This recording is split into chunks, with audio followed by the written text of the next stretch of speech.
Mana endi 17-terem Mamashayda an'anaviy qo'ydishlar ko'rishuvi kecha. Quvonch, shirinlik va haqiqiy bayram muhiti.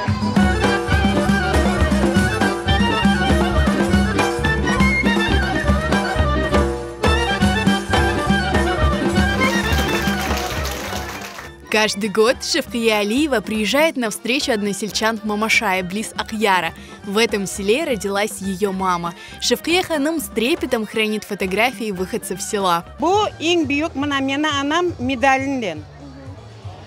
Бу Эдая тизем Мамашайлы ел мында келеді, бүйіл келемеді. Бу Надия тизем. О да кечінді, жоқтыр. Бу Шайе тизем. Бу Урие тизем. 5 tanesi de Mamaşaylı. Bu fotoğrafya sürgünlükte yapılan fotoğrafya. Ben de aytmastayım, biz bu Mamaşay koyuna kelgende pek kuvvanamız. Analarımızın, babalarımızın aytkanları hepsi aklımızga düşüyor. Ağam ne için Mamaşay koyu Mamaşay'dan taşıyın? Maaşa deyip ondan kelgen lağap.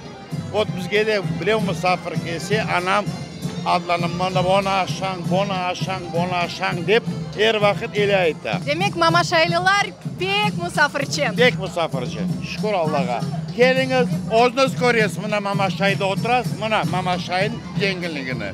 Сегодня Мамашай – популярный прибрежный поселок.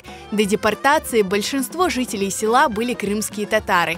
Здесь были мечеть и школа. Rahmetli babam koy. O mında doğulup, onu mından sürgün ettiler Uzbekistan'a. Babam koy yakında aytaydı. Özlerin camısı, özlerin mektebi vardı. Onu evi Alida tura berdi yakın. Уроженцы села и их потомки приехали на Койдашлер Курышева целыми семьями, общались и делились воспоминаниями. Anam, babam, ikisi de bu koydan, Mamaşay koyundan. Bu koyga kelgende yüreğimiz sanki mına şunda çıkıp ketecek. Öyle bir neyen kelemiz, kuvvançla, endi görüşmege, bakmaga, her yıl kelemiz. Men keldim Uzbekistan'dan. Çirçik şehrinden. Bu meni babam doğan koyu. Maşallah meni halkım.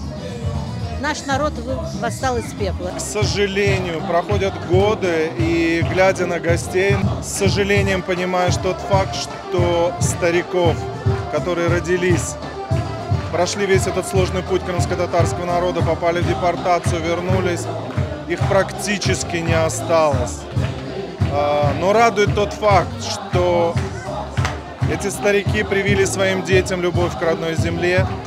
Эти родители, в свою очередь, привили уже эту любовь к своим детям. Вы посмотрите, сколько детей. Большой концерт подготовили ансамбль «Йылдызлар» имени Мустафаева и Афизе Касара. Сегодня собираются здесь все, кто когда-то жили, кто живут сегодня, дети, внуки. Это традиция, наверное, самая прекрасная традиция, которая может быть после возвращения нашего народа на свою историческую родину.